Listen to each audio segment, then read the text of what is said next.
xa với xứ ốc thay xa thuy xứ khana mà ang đi đi tha đi vậy xa khế xa luôn này ra khế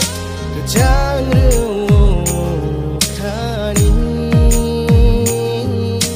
đừng bay ang tông xa cơ thang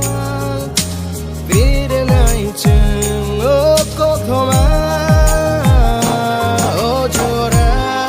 cứ vui nô mà chẳng ra bờ khá bay tông thâu chắc ta có rô đi đừng làm